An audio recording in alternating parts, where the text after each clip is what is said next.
북한의 화려한 외관 뒤에 숨겨진 충격적인 건축 비밀들. 류경호텔의 심각한 구조적 결함과 이를 고발한 동료의 실종, 그리고 수십 명의 희생자를 낸 아파트 붕괴 사고의 진실을 은폐하라는 명령까지. 평양건축종합대학을 최우수 성적으로 졸업하고 국가 핵심 시설을 설계했던 한 남자가 어떻게 모든 것을 버리고 목숨을 걸고 탈북을 결심하게 되었을까요? 저는 한민우입니다. 평양건축종합대학을 졸업하고 평양도시계획연구소에서 근무했던 건축가죠. 평양건축종합대학은 북한 최고의 건축 교육기관입니다. 그곳에서 7년간 공부하며 저는 김일성, 김정일 우상화 건축물과 국가 주요 시설물 설계를 배웠죠. 학교 생활은 굉장히 엄격했습니다. 매일 아침 사상교육을 받고 그 후에야 전공 수업이 시작됐어요. 우리는 창의적인 디자인보다는 정해진 틀 안에서 수령님의 위대함을 구현하는 건축을 배워야 했습니다. 건축은 단순한 기술이 아니라 수령님의 위대함을 구현하는 정치적 행위다. 교수님들은 항상 이렇게 말씀하셨죠. 대학에서 최우수 성적으로 졸업한 저는 평양도시계획연구소에 배치되는 영광을 얻었습니다. 그곳에서 8년간 평양의 핵심 건물들을 설계하는 일에 참여했어요. 당시 저는 그것이 영광이라고 생각했죠. 제가 설계한 건물이 평양 시내에 세워진다는 것은 정말 자부심을 느끼게 했으니까요. 모든 설계는 주체 건축 사상에 부합해야 했고 최종 결정권은 항상 당 간부들에게 있었죠. 저희는 기술적인 조언만 할 수 있었어요. 때로는 안전성에 문제가 있다고 판단되어도 간부가 더 웅장하게 만들라고 하면 그대로 따라야 했습니다.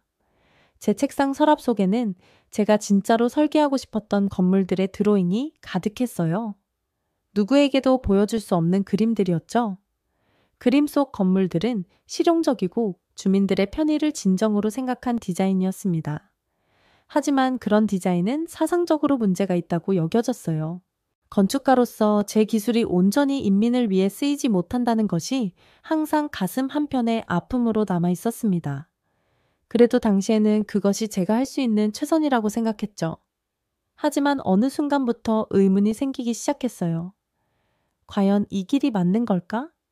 그 의문은 서서히 저를 다른 길로 이끌게 되었습니다.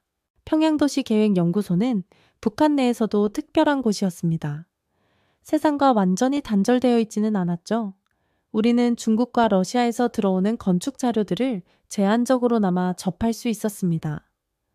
주로 기술적인 자료들이었지만 때로는 외국 건축 잡지도 볼 수 있었어요. 처음 그 자료들을 보았을 때 충격이 컸습니다. 두바이의 부르즈 할리파, 런던의 자하 하디드 건축물, 시드니 오페라 하우스, 이런 건물들의 과감한 곡선과 창의적 디자인은 제가 배웠던 건축 개념과는 완전히 달랐죠. 마치 다른 행성의 건축물을 보는 듯했어요. 이게 정말 가능한 건가? 제게 큰 영향을 준 것은 중국 선양에서 온 리 건축가였습니다. 리 건축가는 북중 합작 프로젝트를 위해 몇 달간 우리 연구소에 머물렀죠. 공식적인 회의가 끝난 후 우리는 종종 술 한잔을 함께 했어요. 그때마다 리 건축가는 조심스럽게 세계 각국의 건축 이야기를 들려주었습니다. 한 선생, 건축은 사회의 거울이에요. 그 사회가 자유로워야 건축도 자유롭죠. 이 말은 제 마음 깊이 새겨졌습니다. 사회와 건축의 관계. 이것은 제가 결코 공개적으로 질문할 수 없는 주제였죠. 어느 날 리 건축가는 태블릿을 꺼내 서울의 건축물들을 보여주었습니다. 동대문 디자인 플라자, 63빌딩, 그리고 다양한 아파트 단지들. 저는 숨이 막힐 정도로 놀랐어요. 같은 민족인데 이렇게 다른 건축 환경에서 살고 있다니. 제 인생의 전환점이 된 프로젝트에 배정되었습니다. 바로 류경호텔 완공 프로젝트였죠. 105층 높이의 이 거대한 건물은 1980년대부터 공사가 시작되었지만 경제난과 기술적 문제로 중단된 상태였습니다. 김정은 정권이 들어서면서 이 프로젝트를 빠르게 마무리하라는 지시가 내려왔어요. 저는 구조팀의 부책임자로 임명되었습니다. 우리의 임무는 기존 구조물을 점검하고 완공을 위한 설계를 보완하는 일이었죠. 처음 현장에 갔을 때 그 거대한 콘크리트 골격이 평양의 하늘을 찌르고 있는 모습은 압도적이었습니다.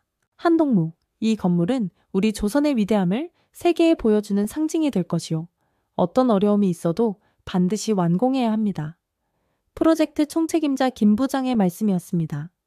하지만 우리 기술자들은 곧 심각한 문제를 발견했어요. 30년 가까이 방치된 구조물에는 여러 결함이 나타났습니다. 콘크리트의 중성화, 철근의 부식, 기초 부분의 침하. 무엇보다 당시 설계가 현대 내진 설계 기준에 크게 미달했죠. 제 동료 박 공학자와 저는 밤을 새워가며 모든 데이터를 분석했습니다. 결론은 명확했어요. 이 건물은 현 상태로 완공되면 심각한 안전 위험이 있었습니다. 우리는 상세한 보고서를 작성해 김 부장에게 제출했죠. 무슨 소리요? 구조를 전면 보강하자고? 그러면 공기가 2년은 더 늘어날 텐데.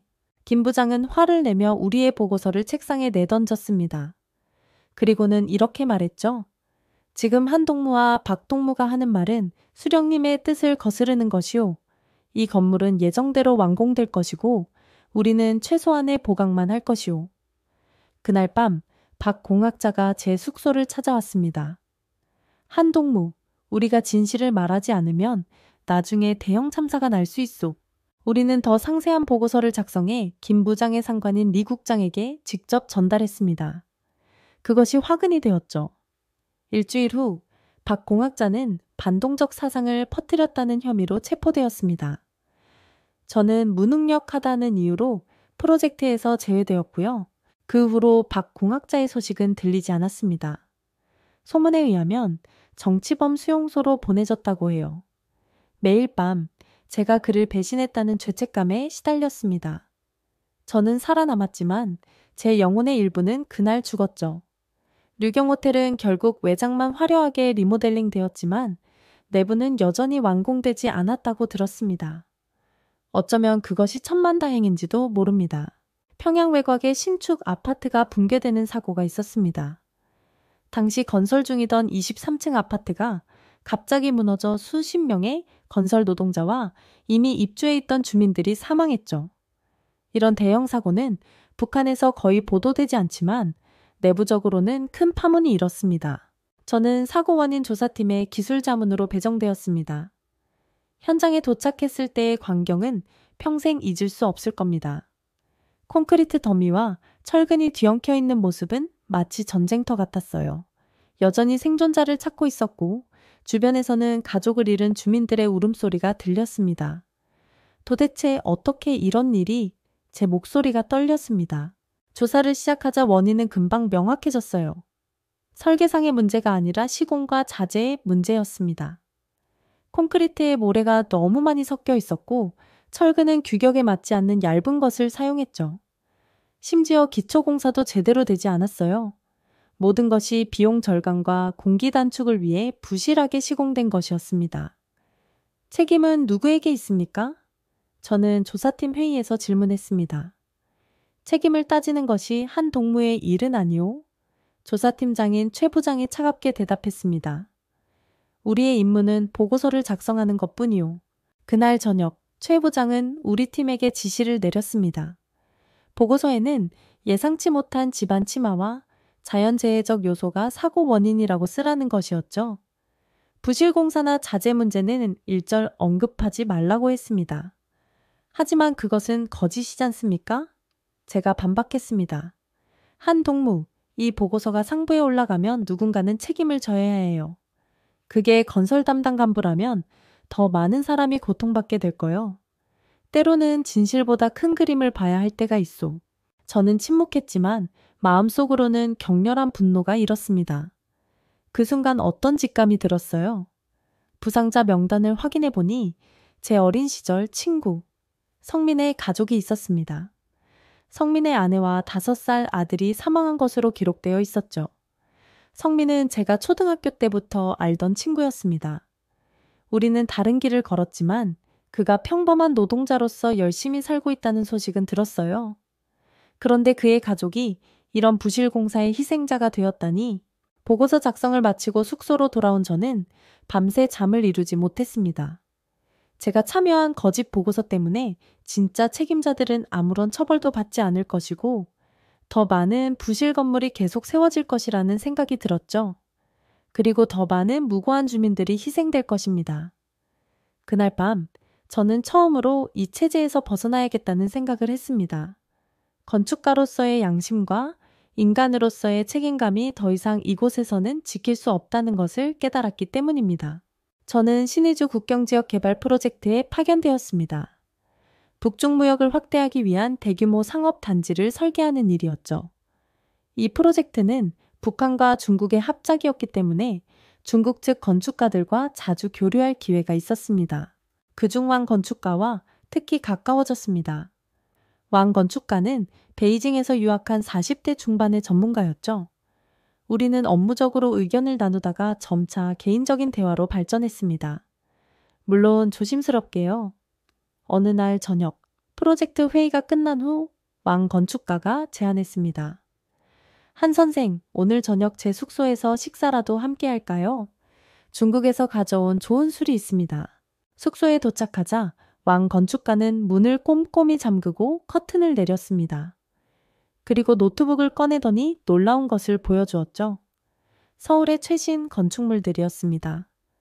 이건 제가 작년에 서울에 출장 갔을 때 찍은 사진입니다. 한 선생, 당신 조국의 다른 반쪽이 얼마나 발전했는지 보십시오. 화면에 나타난 서울의 모습은 믿기 어려웠습니다.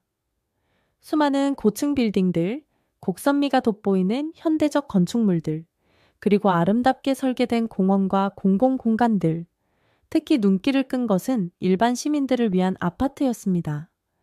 그 디자인과 품질은 북한의 고위 간부용 아파트보다도 훨씬 뛰어났죠. 이게 정말 서울인가요?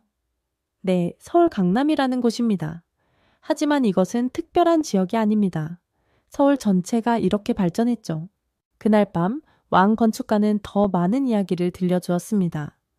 한국 건축가들의 자유로운 디자인과 창의성, 안전과 환경을 중시하는 건축 철학, 그리고 건축이 실제로 주민들의 삶의 질을 높이는데 기여하고 있다는 사실이었죠.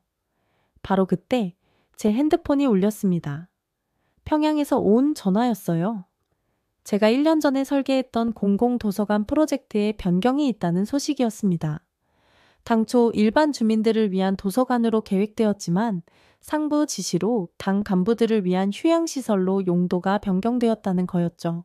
전화를 끊고 나서 저는 깊은 절망감에 빠졌습니다. 다시 한번 제 기술과 노력이 인민이 아닌 권력층만을 위해 쓰이게 된 것이었습니다.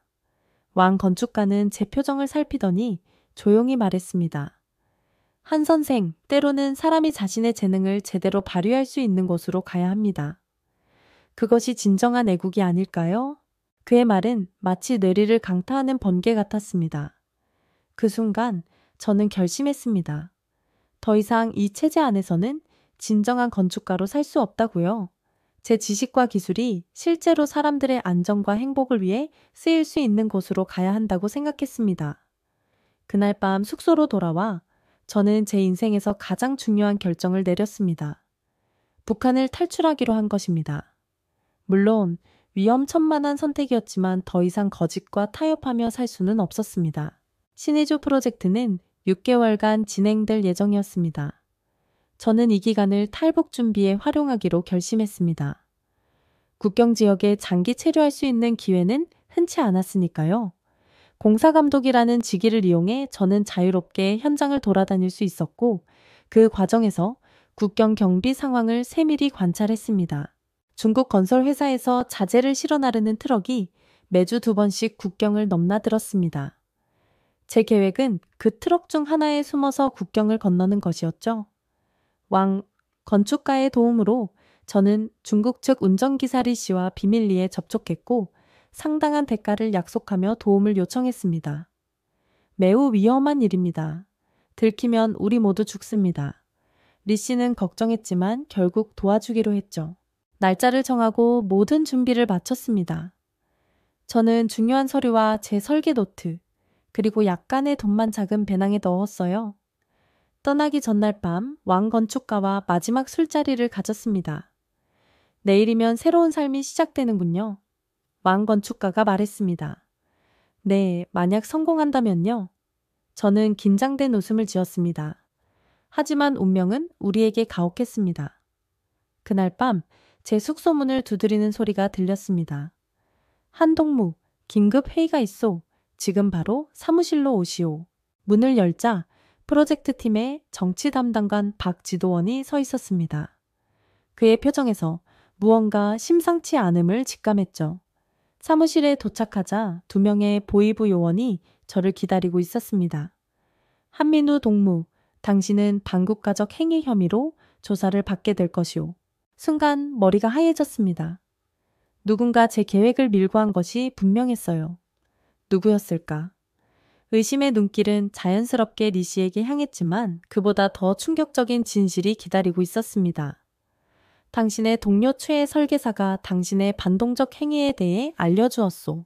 최 설계사는 북한에서 같이 일하던 제 후배였습니다. 제가 특별히 신뢰하고 가르쳐주던 사람이었죠. 배신감에 가슴이 무너졌지만 지금은 살아남는 것에 집중해야 했습니다. 보이부 요원들이 잠시 밖에 나가 박지도원과 이야기하는 틈을 타 저는 창문을 통해 도망쳤습니다. 미리 계획했던 트럭 탈출은 불가능해졌고 이제 즉흥적으로 행동해야 했습니다. 어둠 속에서 강변으로 달렸습니다. 배낭 속 소중한 설계 노트만 지키며요. 강가에 도착했을 때 저는 두려움에 떨고 있었습니다. 압록강은 생각보다 넓었고 물살도 거셌어요. 하지만 돌아갈 수는 없었습니다. 배낭을 머리 위로 들고 물에 뛰어들었죠. 얼음처럼 차가운 물이 온몸을 감쌌고 숨이 막힐 것 같았습니다. 저는 필사적으로 헤엄쳤습니다. 어둠 속에서 자유를 향한 절박한 몸부림이었죠. 마침내 중국 땅을 밟았을 때 저는 탈진 상태였습니다. 하지만 그 순간의 기쁨은 말로 표현할 수 없었어요. 이제 새로운 도전이 기다리고 있었지만 첫 번째 관문은 통과한 것입니다. 중국 땅에 발을 디딘 순간 저는 깨달았습니다. 탈북의 시작일 뿐이지 끝이 아니라는 것을요. 몸은 젖어 있었고 추위에 떨고 있었지만 머리는 명료해졌습니다. 이제부터가 진짜 도전이었죠. 첫 며칠은 강 근처 숲속에 숨어 지냈습니다. 북한 측에 수색이 있을 것이 분명했으니까요. 배낭에 넣어온 약간의 식량과 물로 버텼습니다. 다행히 날씨는 그리 춥지 않았어요. 가을이었으니까요. 하지만 이대로 오래 버틸 수는 없었습니다. 이제 어디로 가야 하나? 중국어를 할 줄 아는 것이 큰 도움이 되었습니다. 몇 일 후 저는 작은 시골 마을로 내려갔습니다. 그곳에서 건설 일용직을 찾아 일하기 시작했어요. 어디서 왔소? 현장 책임자가 물었습니다. 조선족입니다. 지린성에서 왔어요. 일자리를 찾고 있습니다. 다행히 그는 더 이상 캐묻지 않았습니다. 건설 현장은 항상 일손이 필요했으니까요. 저는 제 건축 지식을 숨기고 단순 노동자로 일했습니다. 벽돌을 나르고 시멘트를 섞고 도색을 하는 일이었죠. 북한에서 고위 설계자로 일하던 제가 이제는 가장 기초적인 일을 하고 있다니 아이러니했습니다. 3개월 동안 저는 철저히 몸을 낮추며 돈을 모았습니다. 그 기간 동안 늘 불안했습니다. 중국 공안이나 북한 보위부 요원이 저를 찾아낼까 두려웠거든요. 매일 밤 악몽에 시달렸어요. 특히 최 설계사의 배신은 제 마음에 깊은 상처를 남겼습니다. 누구도 믿지 못하게 된 거죠. 어느 일요일 우연히 마을의 작은 한인교회를 발견했습니다. 그곳에서 조선족 목사님을 만났죠. 처음에는 조심스러웠지만 결국 제 상황을 털어놓았습니다. 목사님은 깊이 공감해 주셨어요. 많은 탈북민들이 이 길을 지나갔습니다. 제가 도울 수 있는 방법을 찾아볼게요. 그분을 통해 저는 탈북민 지원 네트워크와 연결되었습니다. 그들은 대한민국까지 가는 여러 루트를 알려주었어요. 제가 선택한 것은 몽골 루트였습니다. 중국에서 몽골로 넘어가 울란바토르의 한국 대사관에 보호를 요청하는 방법이었죠. 떠나기 전날 밤 교회에서 마지막 기도를 드렸습니다. 종교가 없던 저였지만 그 순간만큼은 간절히 기도했어요. 무사히 자유의 땅에 도착할 수 있기를. 몽골로 가는 여정은 험난했습니다. 중국 내륙을 거쳐 고비 사막을 통과해야 했거든요. 안내인과 함께 밤에만 이동했습니다. 낮에는 숨어 있었죠. 특히 사막 횡단은 정말 고통스러웠어요. 뜨거운 낮과 추운 밤의 극단적인 온도차, 물 부족, 그리고 끝없이 펼쳐진 황량한 풍경. 사막 한가운데서 우리 일행이 길을 잃었습니다. 방향을 잡기 위해 별을 의지했지만 구름이 많은 날이 계속되었죠.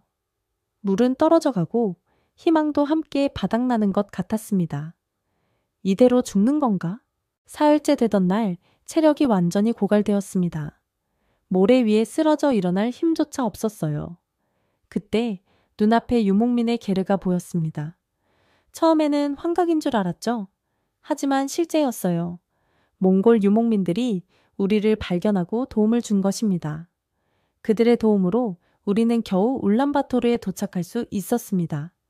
한국 대사관에 들어서는 순간 눈물이 흘렀습니다. 마침내 안전한 곳에 온 것이었죠. 대사관 직원들은 매우 친절했습니다. 제 신원을 확인하고 난민 신청 절차를 도와주었어요. 한 선생님, 곧 서울로 가실 겁니다. 새로운 삶이 기다리고 있을 거예요. 한국 외교관의 말에 가슴이 벅차올랐습니다. 드디어 자유의 땅, 대한민국으로 갈 수 있게 된 것입니다. 그 순간 제 배낭 속 설계 노트가 떠올랐어요. 그 고통스러운 여정 내내 지켜온 소중한 기록들. 이제 그것이 새로운 의미를 가지게 될 것이라고 생각했습니다. 인천공항에 처음 도착했을 때의 기억은 아직도 선명합니다. 번쩍이는 불빛, 바쁘게 오가는 사람들, 그리고 모든 곳에 넘쳐나는 자유로움. 북한의 평양 순안공항과는 비교할 수 없는 규모와 활기였습니다. 저는 국정원을 거쳐 하나원으로 이송되었습니다. 그곳에서 3개월간 한국 사회 적응 교육을 받았죠. 한 선생님은 건축 전문가시니 한국에서도 관련 일을 찾으실 수 있을 거예요. 하나원 상담사가 말했습니다. 하지만 현실은 그리 녹록지 않았습니다. 북한과 한국의 건축 기술 격차는 상상 이상이었어요. 북한에서는 컴퓨터 설계가 제한적으로만 사용되었는데 한국에서는 이미 3D 모델링과 BIM이 표준이었거든요. 하나원을 나온 후 저는 서울 외곽의 작은 아파트에 정착했습니다. 처음 본 아파트의 현대적인 시설에 놀랐어요. 온수가 24시간 나오고 인터넷은 믿기 힘들 정도로 빨랐죠. 북한에서는 상상할 수 없는 편리함이었습니다. 취업은 쉽지 않았습니다. 수십 군데 건축사무소에 이력서를 보냈지만 대부분 무응답이었어요. 몇몇 면접 기회가 있었지만 기술적 격차 때문에 번번이 거절당했습니다. 북한의 건축 경험은 인정하지만 우리 회사에서 필요한 기술이 부족하네요. 한 면접관의 말이 가슴을 아프게 했습니다. 좌절감이 컸지만 포기하지 않았어요. 저는 국가에서 지원하는 캐드 교육 프로그램에 등록했습니다. 밤낮으로 공부했죠. 북한에서 건축을 배울 때의 그 열정이 다시 살아났습니다. 6개월의 훈련 후 마침내 작은 건축 설계 사무소에서 보조 설계자로 일할 기회를 얻었습니다. 급여는 많지 않았지만 현장 경험을 쌓을 수 있다는 것만으로도 감사했어요. 매일 새로운 것을 배우는 기쁨이 있었습니다. 2년이 지난 지금 저는 중견건축 설계사무소에서 정규직으로 일하고 있습니다.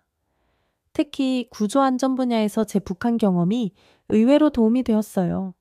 부실공사의 위험성을 누구보다 잘 알고 있었으니까요. 가끔 밤에 창밖을 바라보며 생각합니다. 북한에 남아있는 동료들과 주민들은 어떻게 지내고 있을까? 언젠가 그들도 이런 자유와 기회를 누릴 수 있을까? 그들에게 안전하고 아름다운 건물을 지어줄 날이 올까? 제 책상 서랍에는 여전히 그 설계 노트가 있습니다. 북한에서부터 지켜온 소중한 기록들이죠. 그 안에는 제가 꿈꾸던 사람 중심의 건축 아이디어들이 담겨 있습니다. 이제는 그 꿈을 현실로 만들 수 있는 곳에 와 있다는 사실이 여전히 믿기지 않을 때가 있습니다. 언젠가 통일이 되면 이 노트 속 아이디어로 평양을 새롭게 디자인하고 싶습니다. 평양 근교의 정예부대에서 중좌 계급까지 오른 한 남성이 어느 날 밤 목숨을 걸고 강을 건넜다면 믿으시겠습니까? 그의 이름은 장혁수. 가족과 동료를 뒤로한 채 시작된 위험한 탈출에는 중대한 갈등이 숨어 있었습니다. 왜 이런 극단적인 선택을 했을까요? 지금부터 본격적으로 그 사연을 들려드리겠습니다. 제가 태어난 곳은 평안남도의 한 소도시입니다. 아버지는 예전에 인민군 병사로 복무하셨고 어머니는 지역 공장에서 선전 업무를 맡아 일하셨습니다. 저희 집안은 그리 넉넉하지도 그렇다고 너무 어렵지도 않은 평범한 살림이었습니다. 아버지가 군에서 복무 경력이 있다 보니 제가 자라면서 자연스럽게 군에 들어가는 길을 밟을 것이라는 기대가 주변에 있었습니다. 학교에서 공부는 그다지 뛰어난 편은 아니었지만 뭘 하든 성실히 하려는 편이었고 그 점을 높이 산 교관들이 저를 사관학교 진학 후보로 추천해 줬습니다. 처음에 사관학교를 갈 때는 뭔가 대단한 길을 걷는구나 하고 스스로 자부심이 생겼습니다. 그때 제 나이가 20살 조금 넘었을 때였고 이제 나라에 크게 공헌하는 사람이 되겠구나 하고 들떴던 기억이 납니다. 북한에서 사관학교라는 데가 워낙 군의 엘리트 코스처럼 여겨지니까 저도 뿌듯했죠. 사관학교 입교 시험은 온갖 이념 교육부터 체력 검증, 신상 검토까지 이뤄졌습니다. 집안 배경 조사도 철저했고 혹시 간첩이나 적대 계열 집안이 아닌지, 친인척 중에 탈북자가 있는지 샅샅이 뒤졌어요. 저희 집은 흠잡을 곳이 없었기 때문에 무난히 통과가 됐고 그렇게 사관학교에 들어가게 됐죠. 사관학교 생활은 정말 빡빡했습니다. 아침 일찍 기상에 구보 뛰고 하루 종일 강의, 저녁에는 또 사상학습, 군사교리, 각종 훈련에 매달려야 했어요. 그래도 저는 젊은 기계와 패기로 그 모든 걸 견디면서 반드시 훌륭한 군인이 되겠다고 결심했습니다.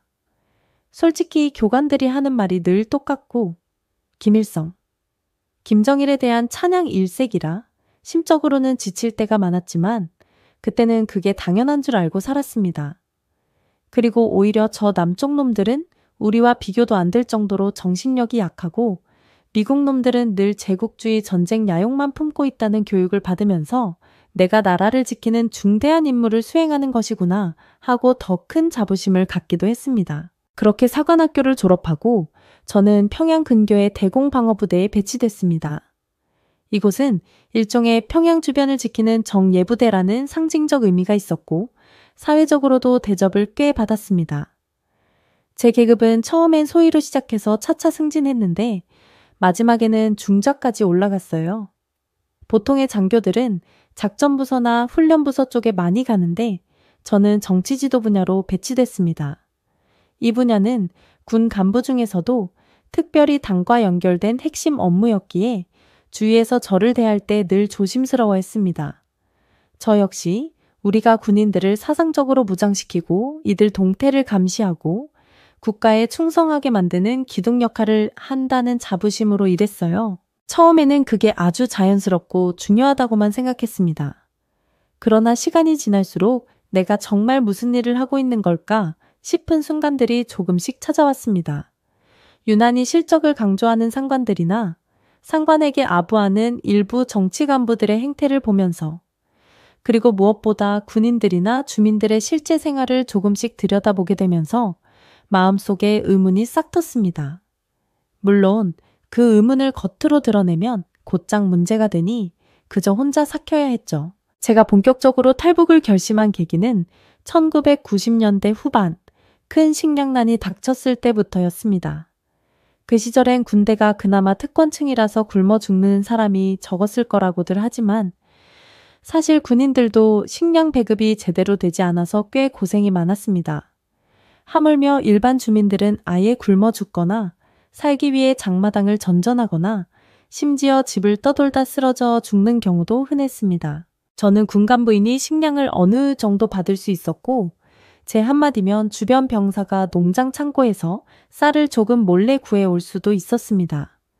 사실 이런 일이 결코 옳은 건 아니지만 살아남기 위해 어쩔 수 없다고 합리화하면서 부하들에게 지시하기도 했어요. 하지만 길가에서 쓰러져 숨을 거두는 사람을 눈앞에서 직접 본 뒤 머리를 세게 맞은 것처럼 충격을 받았습니다. 이 나라가 정말로 인민을 위한 나라가 맞는가? 이렇게 수많은 사람이 굶어 죽어가는데 최고위층은 왜 아무런 조치도 하지 않을까? 내 군 생활은 정말 정당한가? 이런 고민들이 꼬리에 꼬리를 물면서 계속 쌓였습니다. 한편으론 무섭기도 했습니다. 이런 의문을 잘못 드러냈다가는 바로 보위부에 끌려가 사상적 이탈 행위로 찍힐 테니까요.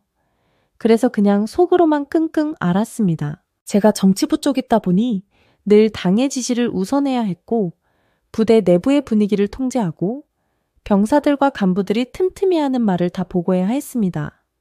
실제로 저는 주변 간부들에게 일종의 두려움 혹은 존경, 비슷한 감정을 동시에 주고 있었어요. 당 조직은 와해 행위를 절대 용서하지 않았기 때문에 정말로 보이지 않는 공포의 체제였죠. 하지만 그런 일을 오래 하다 보니 정작 제 자신이 너무 지쳐버렸습니다. 보위부나 상부 간부들이 하는 행동이 이중적이라는 것도 많이 봤고요. 먹을 것 하나를 구하느라 주민들이 목숨을 걸어야 하는데도 간부들은 매일 술판을 벌이거나 호화스러운 파티를 여는 걸 지켜보면서 점점 절망감이 커졌습니다. 그러던 중에 저는 선후배 모임에서 우연히 종교서적 한 권을 접하게 됐습니다. 사실 북한에서 종교는 금지되어 있고 몰래 갖고만 있어도 큰 처벌을 받습니다. 그런데 그 책이 성경이었어요. 처음에는 호기심으로 펼쳐봤는데 뭔가 이해도 안 되고 낯선 표현이 많았습니다. 그때까지 저는 당의 주체 사상이 세상에서 가장 우월한 사상이라고 믿고 있었는데 그 책을 조금씩 읽다 보니 북한의 주체 사상이 뭔가 성경 내용을 뒤섞어 만든 것 같지 않은가 하는 생각이 드는 겁니다. 마음 한편에서는 이건 반동적 사고라고 겁을 냈지만 한편으로는 그 책이 전해주는 사람다움과 희망의 메시지에 자꾸 끌렸습니다. 이걸 아예 안 읽으려고 덮어두다가도 어느 순간 다시 펼쳐보고 있는 저 자신을 발견했죠. 저는 부대에서 밤마다 몰래 짧게 라디오를 틀어 제주도 쪽에서 송출되는 남쪽의 방송을 듣기도 했습니다. 그 방송에서 흘러나오는 찬송가나 목사님들 설교 소리는 제게 큰 충격이었어요. 모든 사람은 존엄이 있고 자유가 있다. 인간이 주인이다. 하는 말씀이 계속 마음에 꽂혔습니다. 그렇게 갈등과 고민이 심해지다가 결국 더는 이 체제에 남아있어서는 안 되겠다. 내가 다른 세상에서 살아봐야겠다. 라는 결심에 이르게 됐습니다. 하지만 그 결심이 곧바로 실천으로 옮겨지진 않았습니다. 중좌 계급이라 보위부의 감시도 많았고 당장 가족들도 있는데 저 혼자 도망치면 어떻게 될지 겁도 났습니다. 그래도 언젠가는 결단을 내려야만 했어요. 때마침 부대로부터 지방 출장을 갈 기회가 생겼는데 그때를 절호의 탈출 시기로 삼았습니다. 배낭에는 최소한의 증명 서류와 제 사관학교 졸업증, 당원증, 계급장 관련 서류, 그리고 아무도 보지 않는 틈에 몰래 챙겨둔 달러 몇 장을 넣었습니다. 북한 돈은 사실상 중국 가서도 소용이 없기 때문에 가능한 달러로 바꿔두었지만 많이 구하지 못해서 결국 아주 소량만 갖고 떠났죠. 출발은 평양에서 열차를 타고 여러 번 갈아타며 북쪽 국경지대로 가는 것이었습니다. 국경 지역에는 검사도 심하고 신분증을 수시로 확인하는 군인들이 많아서 적당한 핑계를 대야 했습니다. 다행히 저는 정치부 소속 장교였기에 잘 작성된 출장 증명서를 보여주면 웬만큼 통했습니다. 그래도 마음이 늘 조마조마했어요. 열차 안에서는 보위부나 검열원들이 호련히 나타나 검문할 수 있으니 매 순간 긴장해야 했습니다. 동무, 여기 편히 앉으라오. 어디로 가는 길이요? 하고 옆자리에서 말을 거는 사람이 있으면 저는 가능한 한 짧게 대답했습니다. 출근 문제로 갑니다. 라든지 지시가 떨어져서 가고 있습니다 정도. 그렇게 시선을 피하며 국경지대까지 가까스로 도착했습니다. 그날은 날씨가 흐려서인지 치안부대가 많아 보이진 않았습니다. 저는 밤을 틈타 강을 건너기로 마음먹었어요. 실제로 국경에는 감시초소가 여러 곳 있고 야간에도 순찰이 이어지지만 물이 얕아지는 지점이나 초소 시야가 잘 닿지 않는 곳을 알면 그나마 시도해볼 만하다 들었습니다. 내부적으로 정찰 경험도 있었고 제가 예전 훈련 자료에서 본 지형이 떠올라서 비교적 비교해가며 움직였습니다. 강을 건너는 순간이 가장 두려웠습니다. 혹시라도 감시병에게 들키면 총격을 당할 수 있으니까요. 물살은 생각보다 세지 않았지만 밤이라 무엇이 있는지 전혀 안 보여서 발이 자꾸 미끄러졌습니다. 소리가 날까봐 옷도 최소한만 입고 건넜더니 강을 거의 다 넘어갔을 때는 온몸이 벌벌 떨렸습니다. 여기서 발 헛디뎌 물에 빠지면 그대로 죽겠구나 하는 공포가 정말 크게 다가왔죠. 어찌됐든 강을 건넜습니다. 건너편에 도착하니 거기가 중국 땅이긴 했지만 딱히 해방감 따위가 느껴지지는 않았어요. 오히려 이제부터 또 다른 위험이 시작이구나 라는 두려움이 생겼습니다. 중국 공안에게 붙잡히면 바로 북한으로 송환될 수도 있고 심지어 북한 보위부가 아예 잠입해 있을지도 모르니까요. 그래서 인적이 드문 길을 골라 걸었습니다. 며칠은 무작정 숨어 지내며 작은 가게에서 통조림이든 빵이든 몰래 사 먹었어요. 위험하지만 돈을 내고 사야 했죠. 달러는 함부로 쓰면 의심받을 수 있으니 최대한 얼굴에 표정 변화를 주지 않고 조선에서 온 조선족인 척 중국어를 흉내내서 대충 물건을 샀습니다. 물론 발음이 서툴러서 거의 들킬 뻔한 위기가 여러 번 있었습니다. 그렇게 떠돌아다니던 중 우연히 한 조선족 할아버지를 만나서 통화를 할 만한 사람이 있고 그분이 교회도 다닌다는 말을 들었습니다. 저는 마음 한편에 성경에 대한 호기심과 신앙에 대한 갈망이 남아 있었기 때문에 그 얘기에 솔깃했어요. 그 할아버지에게 조심스럽게 제 사정을 털어놓지는 않았지만 어떻게든 도움을 청해야겠다는 간절함이 있었습니다. 할아버지는 제 말을 다 믿지 못했는지 처음엔 꽤 경계하셨는데 그래도 어쩔 수 없이 저를 데리고 자신이 아는 사람 집으로 가주셨어요. 그렇게 중국의 어느 시골 마을로 들어갔는데 그 집에는 윤미라는 젊은 여성분이 있었습니다. 조선족 2세였고 교회에서 봉사활동을 한다고 했죠. 그분은 제가 북한에서 왔다는 사실을 금세 알아차린 것 같았어요. 그렇지만 적어도 뭔가 신고하거나 해치려는 마음은 없어 보였습니다. 제게 북한에 가족도 있느냐, 혹시 남한에 가려고 하는 것이냐, 어떤 도움을 원하는 거냐 하고 물으셨는데 저는 솔직히 어떻게 대답해야 할지 갈등이 컸습니다. 너무 노골적으로 남한에 가고 싶다고 말하면 혹시 이분이 공안에 알리지는 않을까 두려웠거든요.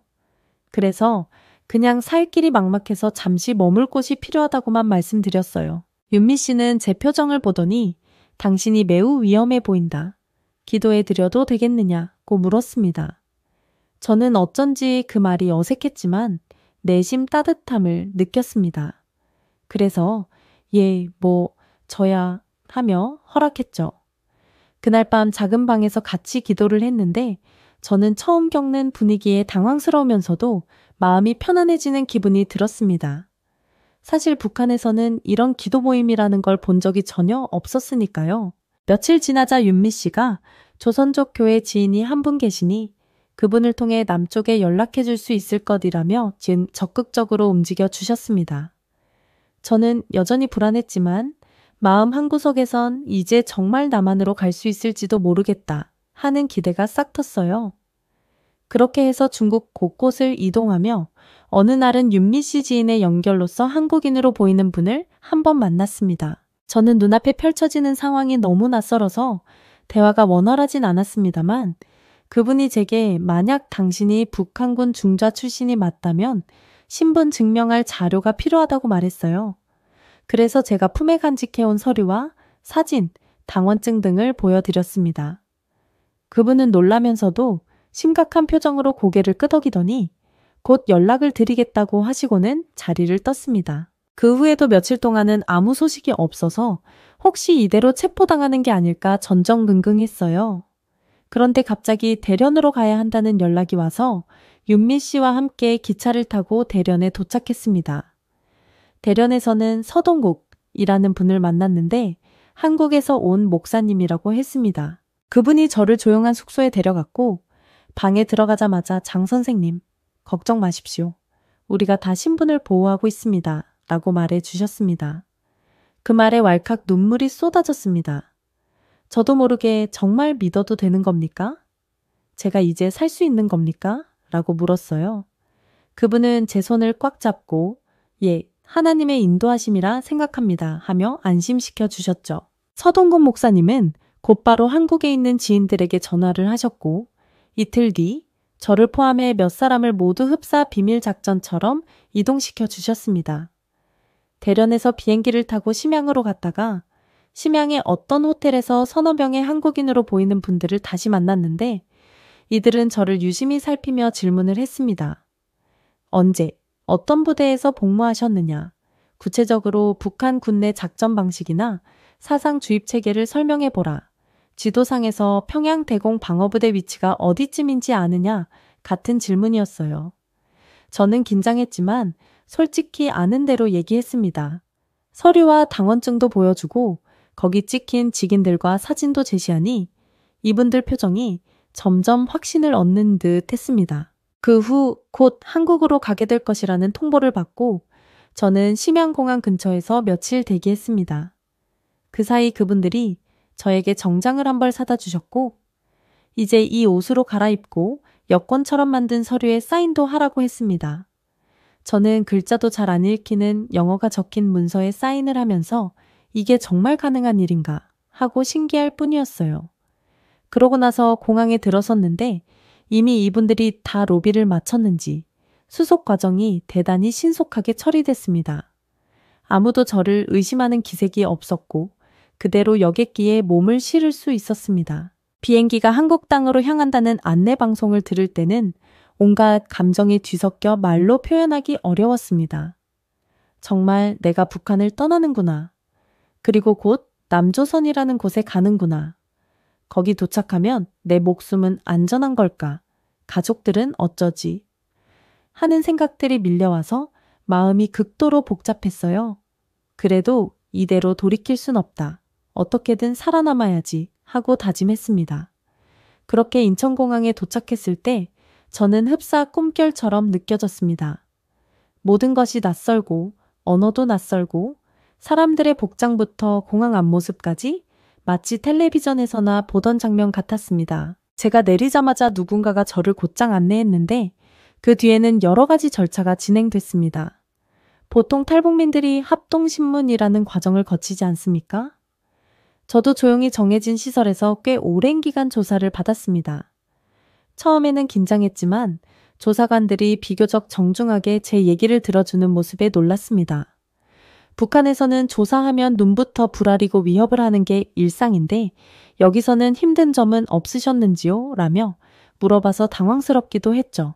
그 조사 기간 동안 저는 여러 군 시설도 가보고 농촌도 가보고 시내 한복판도 견학하듯이 구경했습니다. 북한에서는 한국이 거지 같은 곳이라고 선전하곤 하는데 실제 제가 본 광경은 완전히 달랐어요. 일단 거리 자체가 밝고 가는 곳마다 사람들 표정이 활기찼습니다. 처음에는 이거 뭔가 만들어진 거 아닌가 의심했지만 여러 날 돌아다녀도 똑같이 도시 곳곳에서 발전된 모습, 잘 차려진 음식점을 볼 수 있었습니다. 농촌을 갔을 때도 깜짝 놀랐어요. 트랙터며 콤바인이 넘치고 농민들이 원할 때 편히 식사도 하고 심지어 농촌 집마다 가스레인지 같은 게 있더라고요. 연탄을 아껴 써야 하고 장작을 직접 구해야 하던 북한의 시골 모습과는 정말 달랐습니다. 부대에 가본 일도 기억에 남습니다. 남한군대 식당에서 사병들이 밥을 맘껏 떠먹는 걸 보고 충격을 받았습니다. 저는 장교 식당만 이용했던 사람인데 북한에선 병사 식당에 가보면 배식량이 늘 한정적이었거든요. 그런데 여기 군인들은 오히려 난 배불러서 못 먹겠다 할 정도로 충분히 먹더라고요. 저는 그 모습을 보고 우리 북한 병사들도 저렇게 마음껏 먹게 해주면 좋을 텐데 하는 생각이 들어 마음 한구석이 찡했습니다. 그렇게 몇 개월에 걸쳐 조사가 마무리되고 저는 비로소 한국 사회에 공식적으로 적응할 수 있는 교육시설로 옮겨졌습니다. 제 첫날은 솔직히 말해 제가 생각했던 것보다 훨씬 체계적으로 지원해주는 거에 놀랐습니다. 옷부터 식사, 의료, 휴대전화 이용 방법까지 일일이 가르쳐 주었어요. 진짜 사람들이 이렇게 친절한가?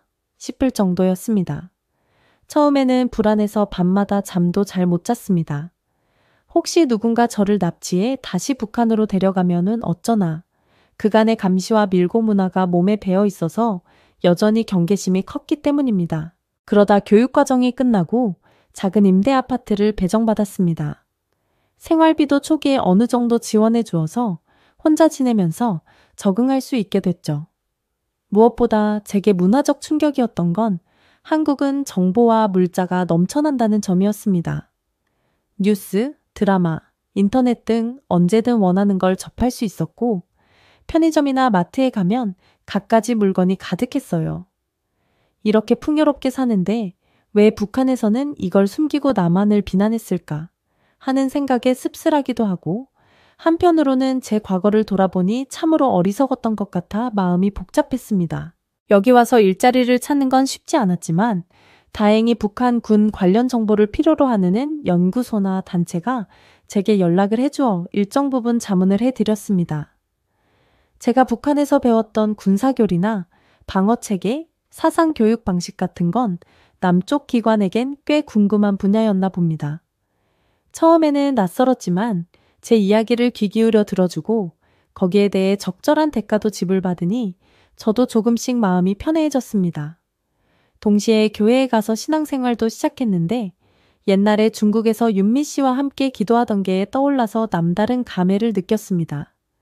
예배 때마다 제가 살면서 몰랐던 자유와 사랑이라는 주제에 대해 마음이 열리더라고요. 물론 한국 생활이 늘 순탄한 것만은 아니었습니다. 고향 생각이 자꾸 나서 밤에 눈물을 흘리기도 했고 가족들은 어떻게 사는지 혹시 보이부에게 불이익을 당하진 않았는지 걱정이 컸습니다. 한 번은 브로커를 통해 가족을 탈북시키려고 시도했는데 비용이 엄청나게 들고 중간에 연락이 끊겨서 실패했습니다. 그때 큰돈을 날리고 나니 정신이 아찔했고 몇 달간 우울증에 시달렸어요. 그래도 살아있는 한 희망이 있다고들 하니 언젠가 가족도 제 곁으로 데려올 수 있으리라 믿으며 마음을 다잡고 있습니다. 요즘은 지인의 소개로 작은 출판사에서 북한 관련 원고를 쓰거나 인터뷰에 응하기도 합니다. 제 목표는 제가 직접 겪은 북한 체제의 모순과 군대 내부의 실상을 많은 사람들에게 알리는 것입니다. 동시에 북한 주민들도 굶주림이나 통제 속에서 벗어날 수 있도록 한국교회나 시민단체와 연계해 대북 지원을 꾸준히 논의하고 있어요. 사실 김정은 정권이 워낙 강압적으로 막아서 쉽지는 않지만 최소한 사람의 생명을 담보로 이용하는 체제는 더 이상 지속되어선 안 된다는 생각이 큽니다. 가끔은 제가 처음 한강을 봤을 때 그 넓고 평화로운 강변을 바라보며 과연 언제 북한 주민들도 이런 자유를 누릴 수 있을까 하고 눈시울이 뜨거워졌던 기억이 납니다. 이제는 제가 그 한강변을 마음대로 걸으면서도 감사한 마음이 들 때가 많아요. 그전까지 저는 강은 늘 험난하게 건너야 하고 들키지 않기 위해 목숨을 걸어야 하는 곳이라는 경험만 있었습니다. 하지만 여기는 수많은 시민들이 강 주변을 걷고 즐기고 함께 웃고 떠드는 것을 전혀 겁내지 않죠. 그 모습을 볼 때마다 이게 바로 진짜 평화로운 삶이구나 하고 다시 한번 실감합니다. 물론 과거 북한에서 정치부 장교로 있으면서 간부들에게 아부하고 주민들을 감시하는 역할을 했던 제 자신을 생각하면 후회도 됩니다. 그때 제가 조금만 더 일찍 진실을 깨달았다면 어땠을까? 아니면 좀 더 주민들을 돕고 사상적으로 덜 몰아붙였으면 어땠을까 하는 아쉬움도 있어요. 그래도 지금이라도 이렇게 자유로운 곳에서 제 목소리를 내고 북한의 실상을 알리며 언젠가 변화의 기회가 온다면 그 자리에 힘이 되려 노력하는 것만으로도 제게 주어진 사명이 아닌가 생각합니다. 지금도 언젠가는 북녘에 있는 사람들이 굶주림과 억압에서 해방되어 마음껏 웃고 노래할 수 있는 날이 오길 간절히 바라며 살아갑니다. 동시에 저 자신도 제 과거와 죄책감을 잊지 않고 조금이라도 도움이 될 수 있는 일을 해나가고 싶습니다. 그게 저 같은 탈북민이 한국에서 살아가는 이유라고 생각해요. 이렇게 제가 살아온 이야기를 읽어주셔서 감사합니다. 제 경험이 북한에서 무슨 일을 했는지, 왜 죽을 각오로 탈북을 결심했는지, 그리고 한국에 와서 어떻게 정착했는지를 어느 정도 보여드렸으면 좋겠습니다. 아직도 그때 그 강을 건너던 한밤중의 공포가 선명하지만 그 두려움이 결국 저를 새로운 세상으로 인도했으니 저는 그 순간을 후회하진 않습니다. 앞으로도 기회가 된다면 북한에 두고 온 사람들에 대한 소식을 조금씩 전해 듣고 언젠가 함께 자유로운 곳에서 만나 웃을 수 있기를 꿈꾸며 살아가고 있습니다. 감사합니다.